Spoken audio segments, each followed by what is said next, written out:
Assalamualaikum warahmatullahi wabarakatuh. Kembali lagi bersama kreator amatir. Kali ini saya akan menceritakan cerita dari Kang Holil yang dialami saat cuti kerja dan kembali ke kampung halamannya. Tapi sebelum kita lanjut ke ceritanya, alangkah baiknya kalau kita berdoa terlebih dahulu. Kita berdoa menurut kepercayaan masing-masing dan berdoa pun kita mulai. A'udzubillahiminasyaitonirrajim. Bismillahirrahmanirrahim. Allahumma inni nas'alukal salamatan fid din wa afiatan fil jasad wa ziyaratan fil ilmi wa barakatan di rizki wa taubatan qoblal maut wa rahmatan indal maut wa magfiratan ba'dal maut. Allahumma hawin alaina fi syakaratul maut wan nazata minnan nar wal afwa indal hisab. Sadaqallahul adzim. Berdoa selesai. Inilah ceritanya. Mencari kekayaan adalah tujuan setiap manusia di muka bumi ini. Segala cara pasti akan mereka lakukan, baik itu dengan cara yang halal ataupun dengan cara yang tidak halal. Seperti kisah yang akan diceritakan kali ini. Kisah ini diceritakan oleh Kang Holil saat berada di kampung halamannya bersama Randy, di mana Randy yang dulu pernah mempelajari ilmu kebatinan di suatu daerah, dan aku juga sempat belajar ilmu kebatinan, namun ilmuku tak sehebat Randy. Pada saat itu aku dan Randy dipertemukan kembali di kampung halaman, di mana aku yang sedang cuti kerja dan Randy pun demikian. Seperti biasanya, aku dan Randy menghabiskan waktu di pos ronda sampai larut malam dengan ditemani segelas kopi hitam dengan amunisi berasap. Namun di saat kita sedang asik berbincang, terdengarlah sebuah teriakan dari salah satu rumah di dekat pos ronda tersebut. "Tolong!" teriak Teh Desi. Aku mengira Teh Desi teriak karena pertengkaran antara suami istri. Jadi aku acuhkan saja, karena itu urusan mereka. Kami tidak mau ikut campur urusan rumah tangga orang lain. Namun tidak lama kemudian, pasangan suami istri itu menghampiri kami yang sedang berada di pos. "Lil, lihat orang lewat sini enggak?" tanya Kang Asep, suaminya Teh Desi. "Dari tadi nggak ada yang lewat kok Kang. Emang kenapa?" tanyaku heran. "Uang Kang Asep hasil kerja hilang Lil. Baru ditinggal beberapa menit saja," jelas Teh Desi. "Emang Teteh nyimpennya di mana?" tanyaku pada Teh Desi. "Tadi waktu Kang Asep pulang kerja, Kang Asep ngasih uang ke Teteh. Terus Kang Asep pergi mandi ke sumur. Bu Teteh disimpan di atas meja. Lalu Teteh ke dapur buat bikin mie sama kopi. Pas balik lagi udah gak ada uangnya Lil," jelas Teh Desi. "Iya Lil, Akang juga kaget disangka Akang ngambil lagi uang yang sudah Akang kasih. Padahal Akang baru selesai mandi," jelas Kang Asep. "Pintunya dikunci gak Kang?" tanyaku pada Kang Asep. "Sepertinya tidak dikunci Lil," jawab Kang Asep. "Pantes saja Kang kalau pintunya tidak dikunci," jawab Randy. "Baiklah Kang, biar aku keliling, siapa tahu ada orang yang mencurigakan," ucapku dan Randy pada Kang Asep. "Ya Lil, Akang ikut ya Lil," pinta Kang Asep. "Ya sudah, ayo Kang," ajakku. Akhirnya kami berkeliling kampung mencari seseorang yang barangkali telah mengambil uang Kang Asep. Belum juga jauh dari pos ronda tersebut, kami pun kembali mendengar percekcokan warga yang merasa kehilangan uang, padahal di dalam lemari. Aku bermaksud mendekat dan menghampiri rumah tersebut, namun kuurungkan karena ada hal yang harus kuselidiki tentang hilangnya uang Kang Asep.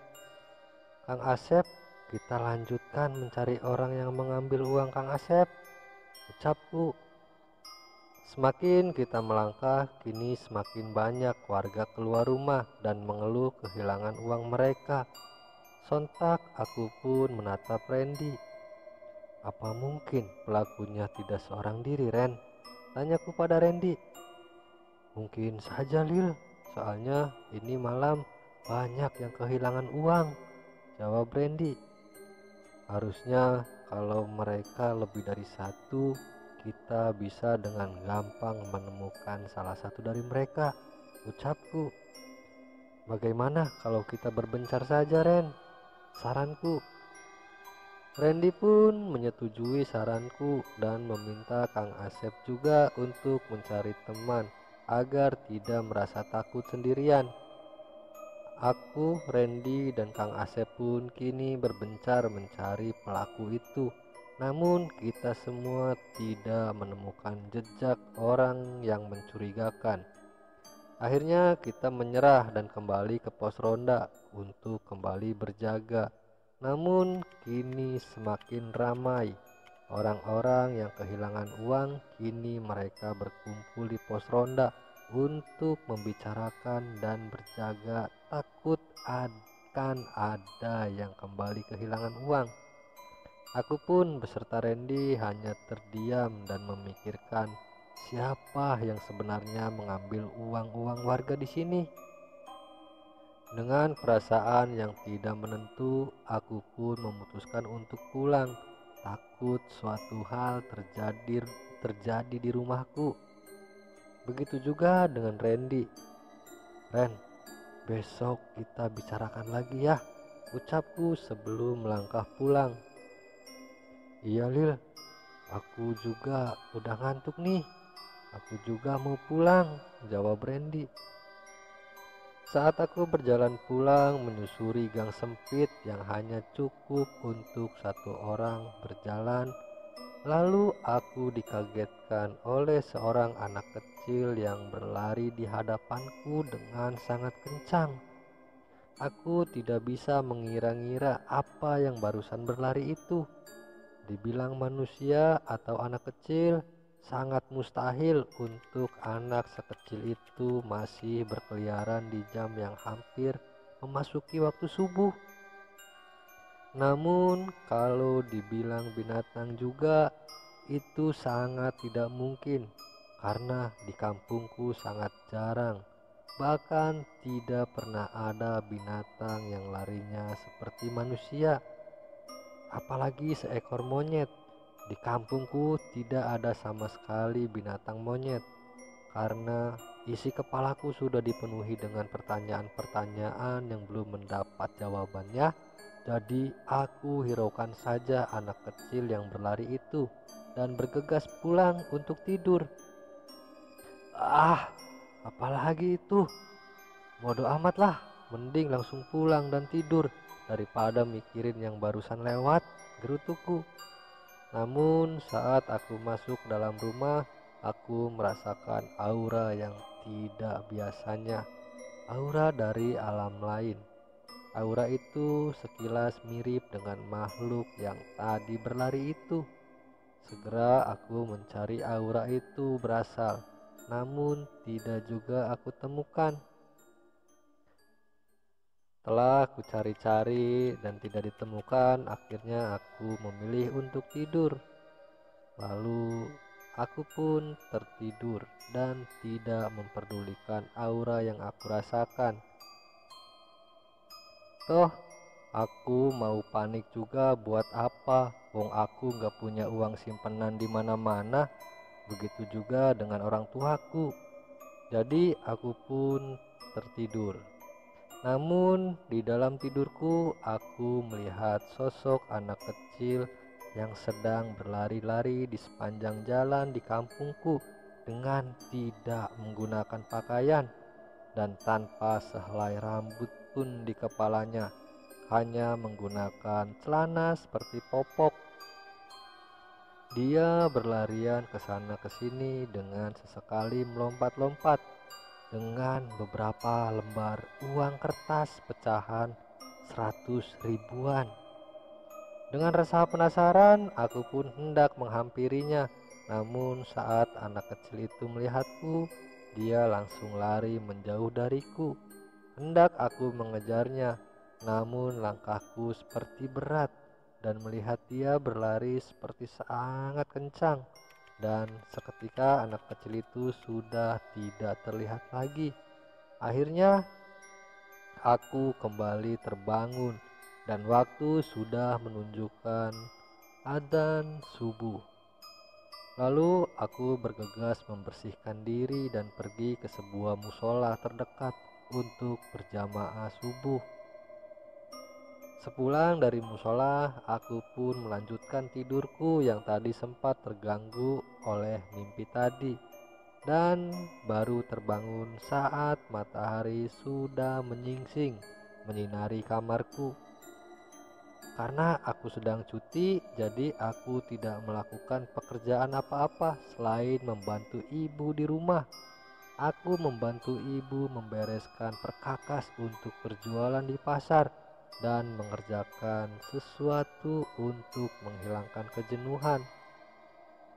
Sepulangnya ibu berjualan di pasar, ibu menyampaikan kalau kampung kita sudah tidak aman dan sedang banyak yang kehilangan uang. Menurut ibuku, ada salah satu warga di sini yang memelihara tuyul. Bersambung.